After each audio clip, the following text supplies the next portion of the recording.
Good evening, Professor Bus. This is Alexis. Let me put my phone down so that I can have a clearer image.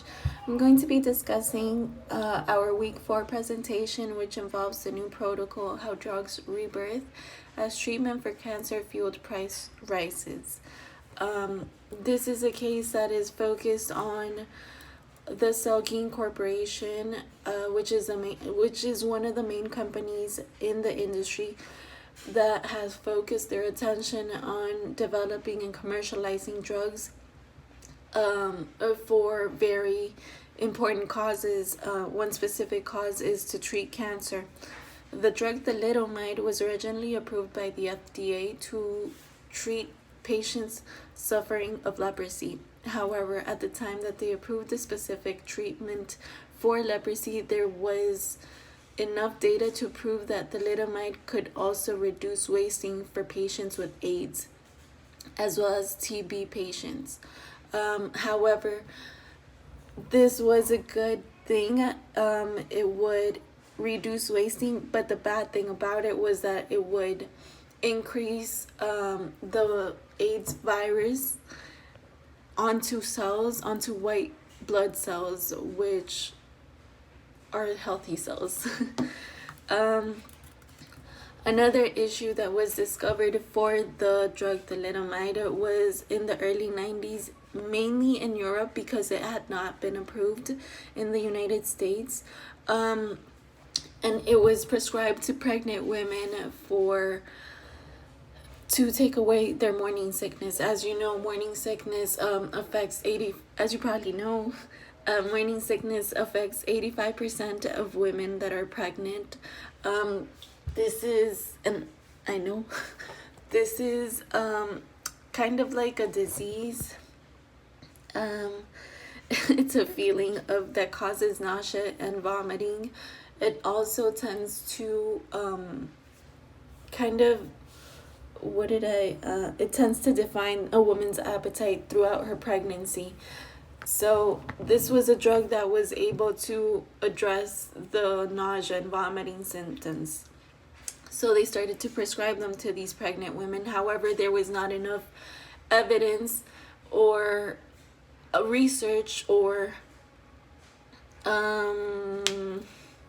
long-term research that could explain what the long-term effects would be on the patients.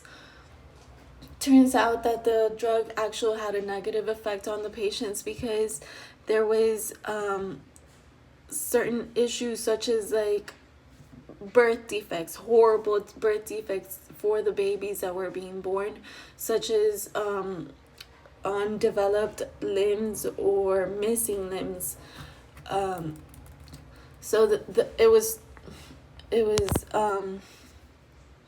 it was intended that they stopped using this drug for pregnant women. It was not until 1997, that the knowledge that this thalidomide drug could be used for cancer that came by. It was through the exploratory research of Dr. Barloghi. But during this time, because the drug had already been approved for leprosy, then you're gonna get so tired of my I got tired of it.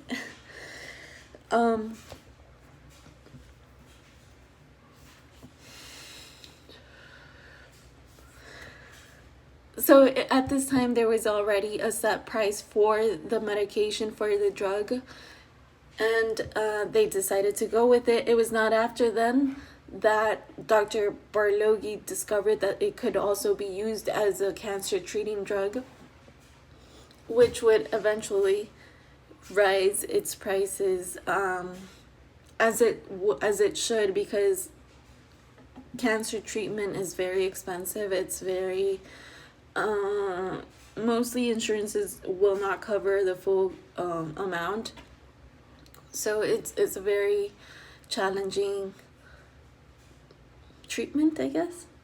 Definitely. So the following years, Celgene was managed by Mr. Jackson and Dr. Bear, they tried, because the drug was intended for leprosy, the price was very low. So they suggested that the price, as it was also being used for cancer, that the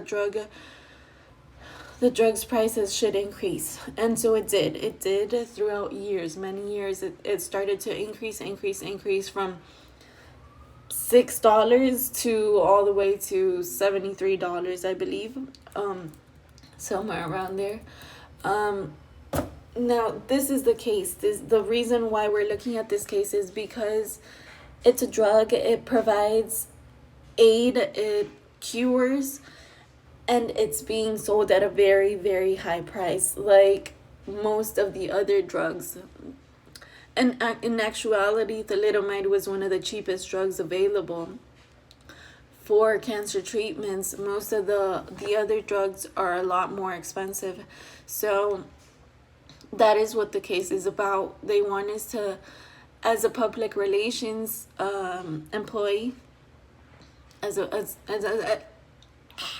an employee of the public relations. Oh my god. As I should not submit this. As an employee of the public relations department, they want me to suggest what I should do, what opinions I should give about this case. And I also read through John Locke, who explains that it's not really fair that humans take advantage of the fact that of these kind of things, of the idea of curing. I don't completely. He says, like, for example, he says, you're gonna give me like an F on this, I know it.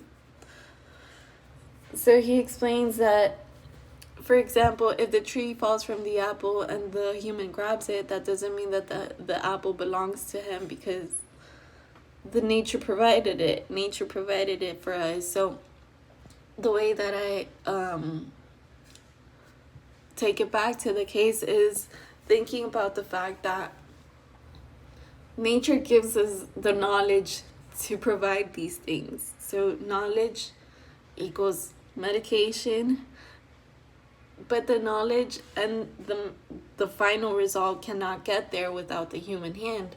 So it's in this middle part, the human hand, what gives us the right to say, oh, we're gonna price it, we're gonna give it to these people and not to these other people, or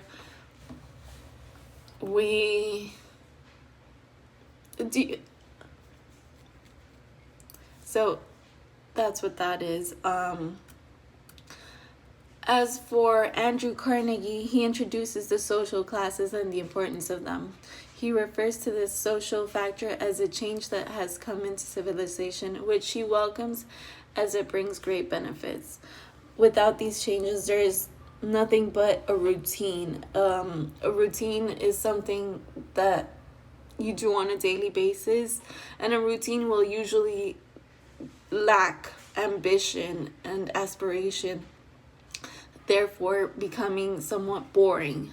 So if you have social equality and routine, there's no room for change, there's no room for being better or making changes. So in that case,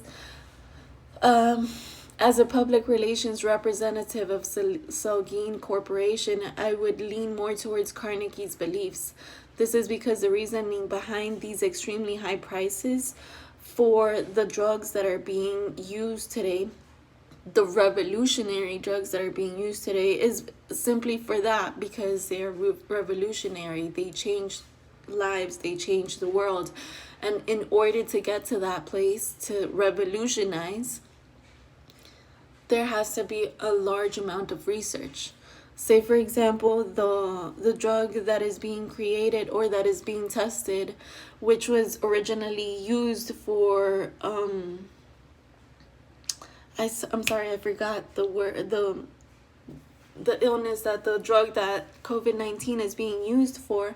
So it was originally meant for something else, and now they're noticing that the changes, that the drug actually works for patients with COVID-19.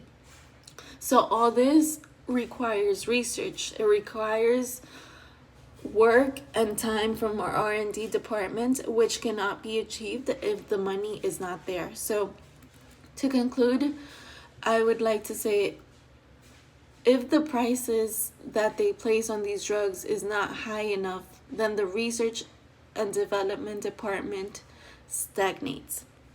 If R&D is placed on pause due to profit losses or low prices, then our health development becomes a risk, along with all the diseases that continue to surface.